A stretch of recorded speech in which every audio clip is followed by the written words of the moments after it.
C'est pour nous l'un des CD événements du moment. Sainte-Hélène, la légende napoléonienne, sort la semaine prochaine, le 23 avril. Le baryton Arnaud Marzorati et son ensemble Les Lunésiens et la soprano clorature Sabine Devielle, ainsi que les cuivres romantiques, éclairent la vitalité de la chanson française romantique à l'époque de l'épopée napoléonienne. Bonsoir à tous les deux, merci d'être avec nous sur TV5 Monde. Arnaud Marzorati, on commence avec vous. Qu'est-ce qui vous a donné envie de célébrer l'aventure napoléonienne en cette année 2021 qui, rappelons-le, marque le bicentenaire de la mort de l'empereur?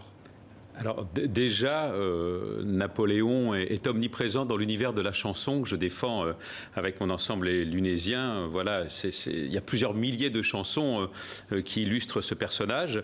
Et puis on a aussi donc l'occasion de commémorer ce grand personnage, ouais, avec aussi des instruments qui nous ont été prêtés par le musée de la Philharmonie et cette aide précieuse du festival Berlioz.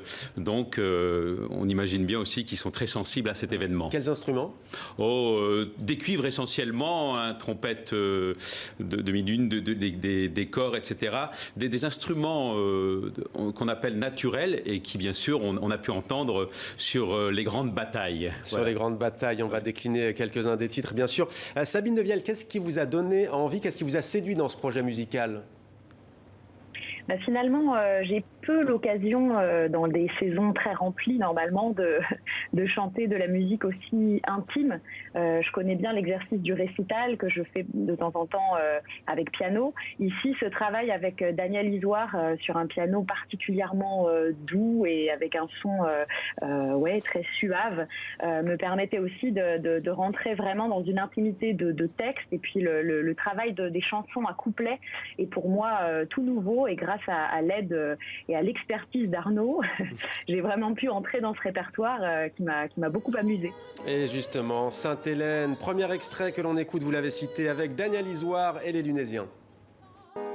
Mes amis dans ce village est renfermé le cercueil d'une femme douce et sage qui mit l'univers en deuil.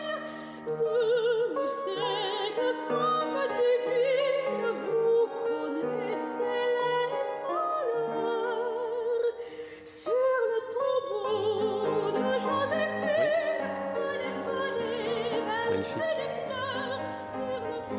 Magnifique, Sabine Devielle. Quelques mots peut-être sur ce titre, c'est le tombeau de Joséphine?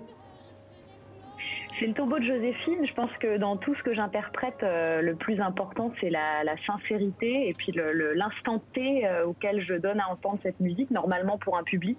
Ici, c'était au disque, mais c'est toujours très essentiel d'être aligné avec ce qu'on raconte. Ici, c'est une belle chanson. Une belle chanson avec un timbre sur la romance du Bon Pasteur d'Antoine Romagnesi. On ne s'en lasse pas. Arnaud Marzorati, comment est-ce que vous avez conçu cet album de 24 titres? Je l'ai conçu en imaginant ceux qui sont pour Napoléon et ceux qui sont contre, ceux qui l'aiment et ceux qui le craignent. Voilà, c'est un petit peu, j'avais envie d'illustrer notre société française à l'époque de Napoléon, et on s'aperçoit qu'encore aujourd'hui, ça fait polémique. Donc c'est extraordinaire, je l'ai conçu avec des notions historiques, voilà, et en ayant le plus de distance. Et l'itinéraire d'un petit caporal qui deviendra empereur des Français. On chantera sa redingote grise, son petit chapeau aussi. On appréciera ses victoires et on conspuera ses défaites. Il y a la bataille de Waterloo notamment, forcément. On va écouter un deuxième extrait.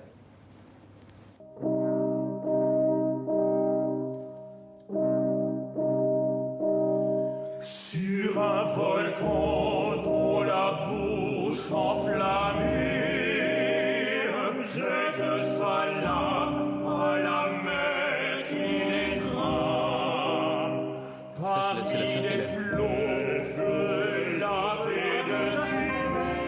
La Sainte-Hélène, pourquoi avoir baptisé comme ça cet album? Parce que l'exil. Voilà, c'est à partir du moment où l'empereur est déchu qu'on l'installe à Sainte-Hélène, que toute cette légende va commencer à se véhiculer grâce aux chansonniers, et aussi par rapport à toute cette censure. Et c'est ça qui est intéressant, parce que ce sera la Restauration et on voudra faire disparaître Napoléon.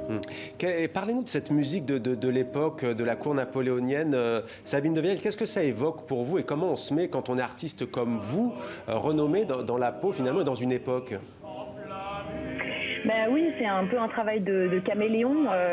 Mon instrument à moi reste le même, quel que soit le répertoire que j'interprète, mais ce qui est merveilleux, c'est la dimension musicologique de retrouver ces instruments d'époque qui, vous avez pu le constater, ont non seulement pas la même apparence, mais pas non plus le même son que ceux qu'on joue d'habitude aujourd'hui sur les grandes scènes. Donc c'est formidable ce travail de caméléon. J'ai l'impression de mettre peut-être la robe de Joséphine le temps d'un enregistrement. Et c'est magnifiquement réussi. Voilà, il y a la campagne de Russie, la bataille de Waterloo, les souvenirs du peuple. Pour finir, en quelques mots, peut-être Arnaud Mazzorati, on sent vraiment le souffle du front guerrier. Il y a des chansons sélectionnées qui évoquent aussi l'activité bouillante, sulfureuse de la Russe. Et c'est très, très vivant, très populaire. Oui, c'est très populaire. Ça montre à quel point ce Napoléon, j'insiste, était de toute façon, d'une manière ou d'une autre, adulé. C'était le héros romantique, qu'on soit Chateaubriand qui ne l'aimait pas ou Stendhal. Quand on parle de l'empereur, on en parle quand même avec respect. Merci beaucoup Arnaud Marzorati et merci à vous Sabine Devielle d'avoir été avec nous pour cette première partie de 64 minutes sur TV5 Monde.